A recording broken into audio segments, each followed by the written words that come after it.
Hello friends, welcome back to code with YouTube channel. So आज के इस video में हम लोग देखने वाले हैं जावा के टॉप नॉच इंटरव्यू क्वेश्चंस। जब भी आप किसी भी इंटरव्यू में जाएंगे for the profile of Java developer, senior Java developers, तो ये सारे ऐसे क्वेश्चंस मैंने कवर किए इस वीडियो में जो कि आपको डेफिनेटली जो है पूछे जाएंगे। This is my guarantee.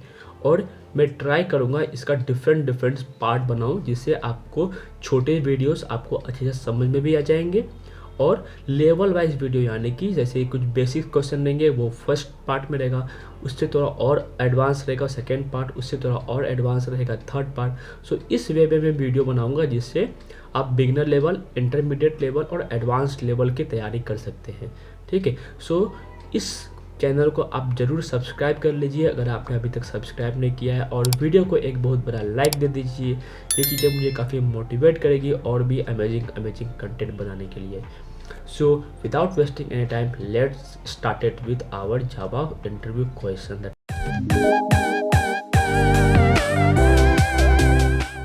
Question number 1. So question number 1 है हमारा, what is the difference between JDK and JRE? So JDK stands for Java Development Kit, पहला आंसर हमारा यही होना चाहिए, and JRE stands for Java Runtime Environments। अब इन दोनों का डिफरेंस क्या है?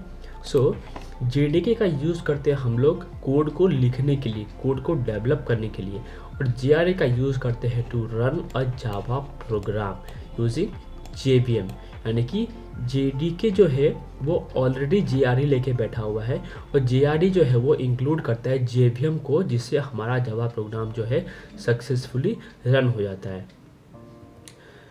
ठीक है। Then next question is what is Java virtual machine. अभी JVM का यूज़ क्या होता है जावा प्रोग्राम को रन करने के लिए, बट एक्चुअली में जब हम लोग क्वेश्चन ये फेस करेंगे तो हमें किस वे में आंसर करना है। So Java virtual machine is an abstract machine that executes Java byte code.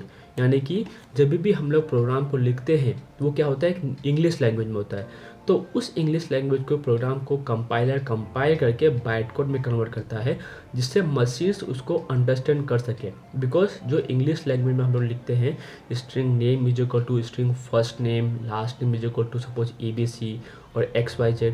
सो वो लैंग्वेज जो है वो प्रोग्रामिंग लैंग्वेज यानी कि जो अपना मशीन से वो समझ नहीं पाएगा, तो मशीन क्या समझता है, बाइट कोड को। तो जब भी हम लोग प्रोग्राम लिखते हैं कंपाइलर उसको कंपाइल करके डॉट क्लास फाइल में क्रिएट करता है, यानी कि बाइट कोड में कन्वर्ट करता है फिर, एंड उस बाइट कोड को जो है हमारा JVM रीड करेगा। So Java virtual machine is an abstract machine that execute Java byte code. There are different JVM for different hardware and software platform. So JVM is platform dependent. JVM is responsible for loading, verifying and executing the bytecode on platform. यानी कि JVM जो होता है जावा virtual machine वो क्या होता है, platform dependent. This is most important statement. ठीक है। ये क्या करता है कि लोड करता है बाइट कोड को, वेरीफाई करता है वेदर इट इज़ प्रॉपर और नॉट, अगर सब कुछ प्रॉपर हुआ तो वो उस बाइट कोड को एग्जीक्यूट कर देगा। ठीक है। और हमें क्या मिलेगा, प्रोग्राम का आउटपुट। सो मूव करते हैं नेक्स्ट क्वेश्चन पे। What are the different types of memory area allocated by JVM। ये काफ़ी इंटरेस्टिंग क्वेश्चन है, काफ़ी अच्छा क्वेश्चन है ये वाला। ठीक है। So different types of memory area यानी कि जब भी हम लोग प्रोग्राम लिखते हैं तो कितने टाइप्स के मेमोरी एरिया अलोकेट होते हैं। यानी कि सपोज हम लोग वेरिएबल क्रिएट किए, ऑब्जेक्ट क्रिएट किए, किसी तरह का फाइनल वेरिएबल क्रिएट किए, तो किस तरीके से जावा प्रोग्राम जो है जावा वर्चुअल मशीन जो है उसको अलोकेट करता है डिफरेंट पार्ट्स में। तो पहला है हमारा class loader. It is a component of JVM use to load class file. यानी कि क्लास लोडर का काम क्या होता है, जो हमने क्लास फाइल क्रिएट किया है उसको लोड करने का। फिर सेकेंड है हमारा क्लास यानी कि method area. It store per class structure such as the run time constant pool fields and method data and the code for the method. यानी कि जो मेथड एरिया है हमने जो भी क्लास क्रिएट किया उसमें जितने भी फील्ड्स रहेंगे, मेथड रहेंगे, मेथड का बॉडी रहेगा, हर एक चीज़ को ये जो है मेथड एरिया उसको स्टोर करता है। Then there is a two important concept, heap memory and stack memory. तो कभी कभी ऐसा भी होता है कि जो इंटरव्यूअर जो क्वेश्चन पूछेगा वो पूछ लेगा कि हिप मेमोरी और स्टैक मेमोरी में डिफरेंस क्या है। सो अगर आप ये वीडियो देखे रहेंगे तो आप कॉन्फिडेंसली इस चीज़ का आंसर कर सकते हैं। So heap is created a run time and it contains the run time data in which objects are allocated. So objects को हम लोग स्टोर करते हैं हिप मेमोरी में, ठीक है। This is important line, objects are allocated in heap memory and stack memory में stack stores local variables and partial result at run time. यानी जो भी हम लोग वैल्यू को कंप्यूट करेंगे, जो भी हम लोग लोकल वेरिएबल डिक्लेयर करेंगे, वो सारी चीज़ों को हम लोग स्टैक मेमोरी में स्टोर करते हैं। फिर पार्शियल रिजल्ट, यानी कि सपोज अगर मैं करता हूँ a is equal to a plus 5 और कुछ +6 +7 +8, सो जो ऑपरेशन को मैं परफॉर्म करते जाऊँगा ना 1 by 1 from left to right, तो उसके पार्शियल रिजल्ट को भी हम लोग कहाँ पे स्टोर करते हैं, स्टैक मेमोरी के अंदर, ठीक है। Each thread creates a private JVM stack at the time of thread creations. So अगर आप ये पॉइंट्स अगर नहीं भी बोलेंगे, अगर बोल देंगे तो और इंटरव्यूअर जो है वो इम्प्रेस हो जाएगा, ठीक है। Then next is program counter register. ये चीज़ें हम लोग अपने जो कंप्यूटर ब्रांच वाले हुए उनको ये पता रहेगा इसका यूज़ क्या होता है। This memory area contains the address of the Java virtual machine instruction that is currently being executed. यानी कि सपोज अगर हमारे पास ये एक मेमोरी एरिया है, ठीक है, तो प्रोग्राम काउंटर रजिस्टर क्या करता है कि यहाँ पे सपोज अगर पॉइंट आउट कर रहा है, मतलब यहाँ पे कुछ इंस्ट्रक्शंस है हमारा जिसको इसे एग्जीक्यूट करना है, तो प्रोग्राम काउंटर का पॉइंटर जो रहेगा वो करंट इंस्ट्रक्शन के ऊपर रहेगा, ठीक है। Native method stack, this area is reserve for all the native method used in the application. Native method क्या होता है कि जो मेथड ऑलरेडी पहले से क्रिएटेड है, ठीक है, बेस मेथड्स, सो उस मेथड को भी हम लोग कहाँ पे स्टोर करते हैं, नेटिव मेथड स्टैक के अंदर। सो आई होप आपके जो ये कंसेप्ट है regarding memory area allocated by JVM अच्छे से क्लियर हो गए रहेंगे। सो इसको वापस एक बार रिवाइज भी कर लीजिएगा, ठीक है। तो मूव करते हैं नेक्स्ट क्वेश्चन के ऊपर, और हमारा नेक्स्ट क्वेश्चन है so what is JIT compiler. So JIT stands for just in time compiler, also known as JIT compiler, is use for performance improvement in Java. It is enabled by default. It is a compilation done at execution time rather than earlier।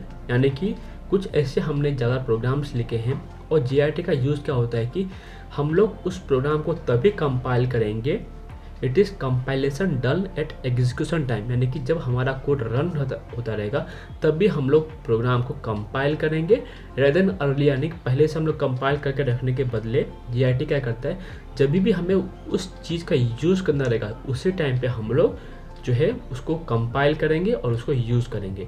Java has popularised the use of JIT compiler by including it in JVM, ठीक है। Just in time compiler, इसका full form याद रखिएगा, उसी से आपको concept समझ में आएगा। मतलब जब भी ज़रूरत रहेगा तो ही हम लोग जो अपने प्रोग्राम को है कंपाइल करके एग्जीक्यूट करेंगे। Then our next question is how does Java platform is different from other platforms, ठीक है। अभी जावा इस प्लेटफॉर्म इंडिपेंडेंट लैंग्वेज, यानी कि जब भी हम लोग प्रोग्राम लिखते हैं उसको हम किसी भी मशीन पे एग्जीक्यूट कर सकते हैं, ठीक है। Java compiler converts Java code into byte code that can be interpreted by JVM। There are JVM written for almost all the popular platform in the world.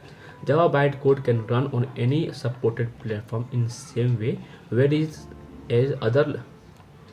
whereas other language requires library compile for specific platform to run। इसका मतलब क्या है basically, in short अगर layman language में बताऊँ, एकदम simple language में, यानी कि जब भी हम लोग जावा प्रोग्राम को क्रिएट करते हैं उसकी क्लास फाइल को हम लोग किसी भी प्लेटफॉर्म पर रन कर सकते हैं। इसका मतलब क्या है, वो प्लेटफॉर्म इंडिपेंडेंट है, चाहे विंडोज़ हो, मैक हो, किसी भी प्लेटफॉर्म पे हम लोग उसको रन कर सकते हैं। बस यही है कि उस मशीन पे JVM होना चाहिए जो उस कोड को और जो उस क्लास फाइल को रन कर सके, ठीक है। Then next question is why people say that Java is write once and run anywhere, यानी कि प्लेटफॉर्म इंडिपेंडेंट की कंसेप्ट को बेसिकली ये बता रहा है। सो इसका आंसर है कि you can write Java code on Windows and compile it in Windows platform. The class and jar files that you get from Windows platform can run as it is on Unix environment, so it is truly platform independent language. Behind all this popularity in Java bytecode generated by Java compiler can be interpreted by JVM, so it becomes much easier to write Java program and expect those to run on any platform. Java compiler Java C compiles Java code and Java runs that code. ये basically बोलना क्या चाहता है कि हम लोग write once and run anywhere, यानी कि कंसेप्ट ऑफ प्लेटफॉर्म इंडिपेंडेंट। एक बार जावा प्रोग्राम को रन कर दिए, उसको है विंडोज़ हो, यूनिक्स इन्वायरमेंट हो, किधर भी हम लोग इस चीज़ को रन कर सकते हैं अपने प्रोग्राम को। Then next question is how does class loader works in Java. ये बहुत ही इंपॉर्टेंट क्वेश्चन है। ये क्वेश्चन जो कैसा है कि अगर आप इंटरमीडिएट लेवल पर रहेंगे ना, तो हो सकता है कि आपको ये पूछ लिया जाए और पूछा जाए कि कितने टाइप्स ऑफ क्लास लोडर भी है। ठीक है, यानी कि पहले तो पूछेंगे कि how does class loader works in Java and how many types of class loader in Java.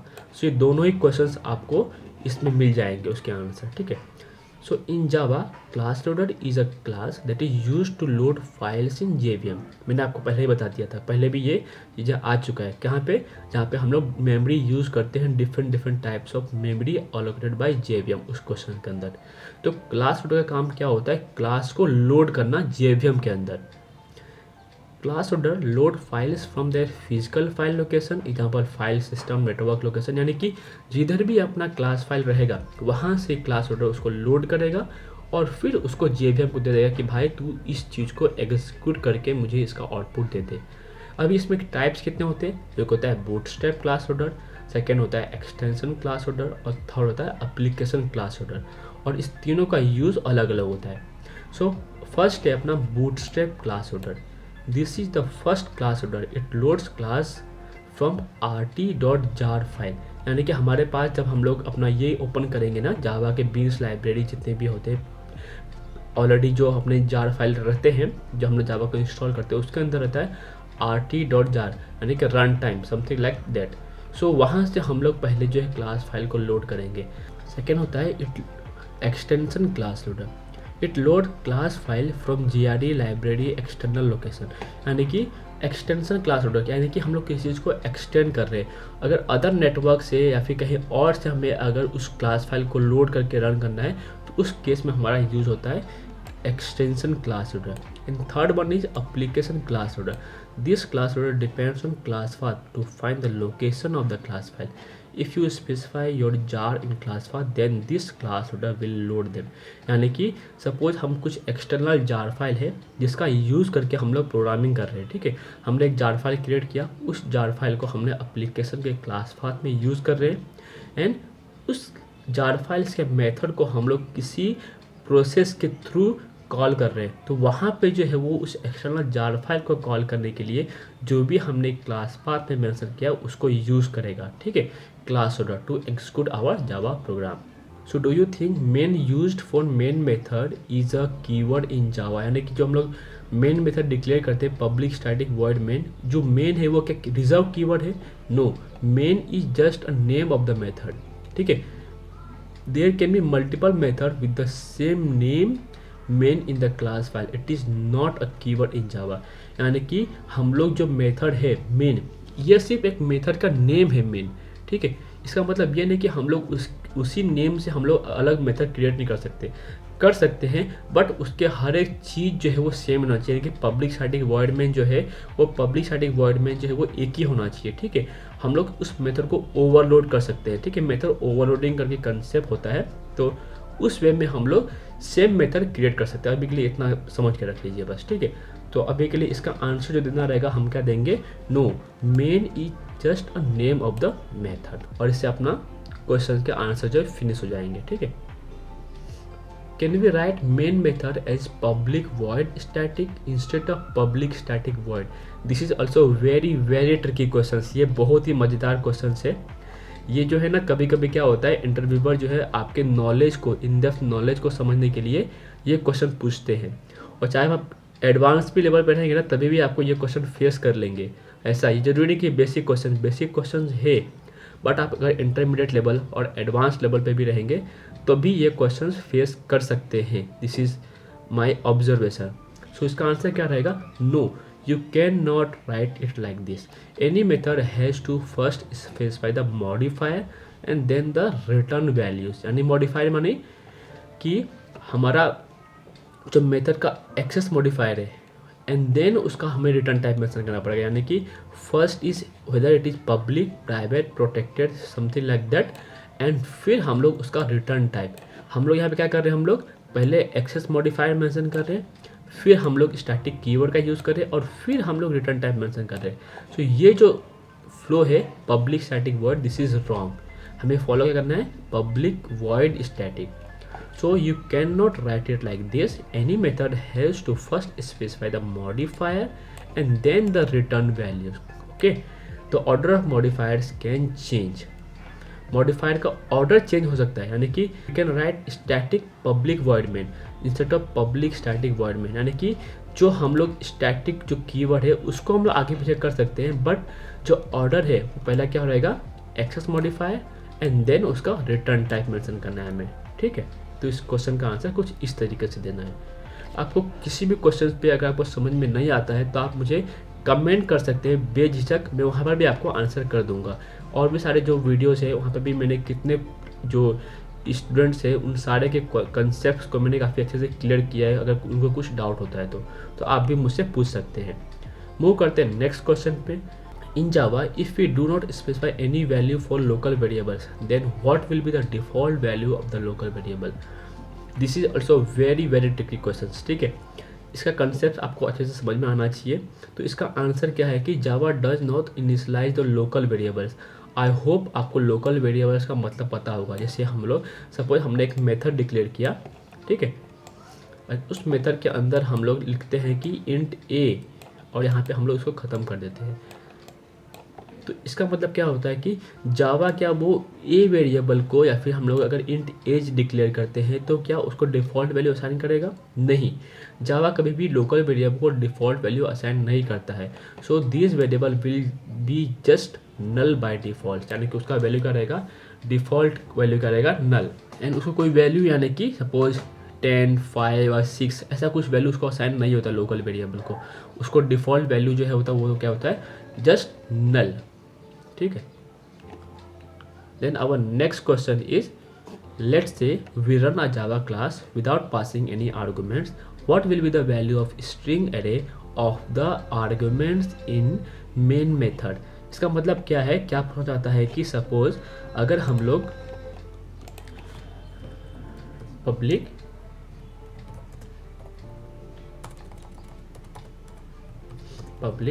Static void main और हम लोग यहाँ पे क्या करते हैं, स्ट्रिंग args, करेक्ट, ऐसा करके हम लोग मेथड जो है अपना डिक्लेयर करते हैं ऐसा।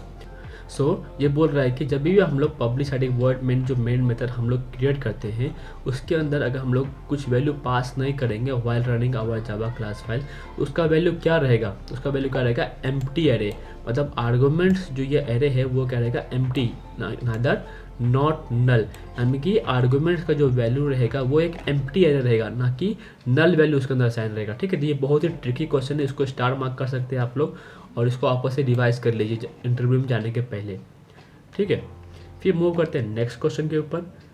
What is the difference between byte and char data type in Java. This is also very tricky question कि हम लोग जब बाइट टाइप यूज़ करेंगे और जब कैर डाटा टाइप यूज़ करेंगे तो उन दोनों में डिफरेंस क्या है। So both byte and char are numeric data type in Java.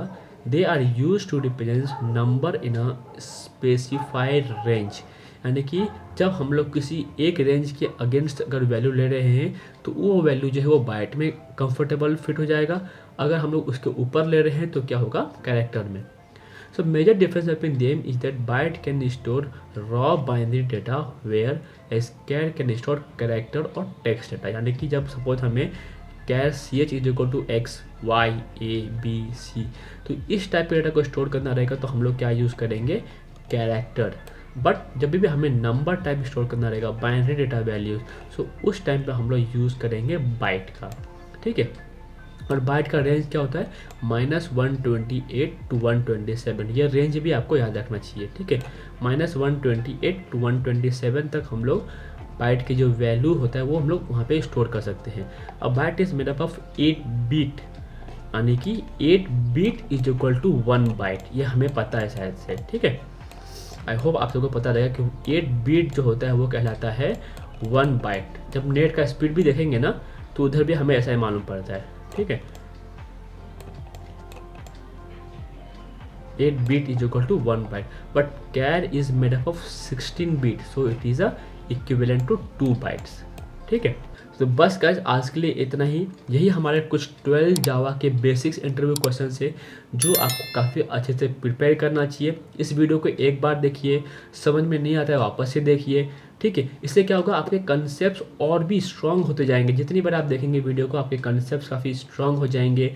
और नेक्स्ट पार्ट में मैं लेके आऊँगा जावा के interview questions based on oops concept, यानी जितने क्वेश्चंस पूछे जाते हैं टॉपिक्स पे वो सारे क्वेश्चंस मैं नेक्स्ट पार्ट में कवर करूंगा। सो मिलते हैं नेक्स्ट वीडियो में। Till then take care and bye bye and happy learning, and don't forget to like the video, subscribe to my channel and press the bell notification icon. Till then, bye bye and see you in the next video.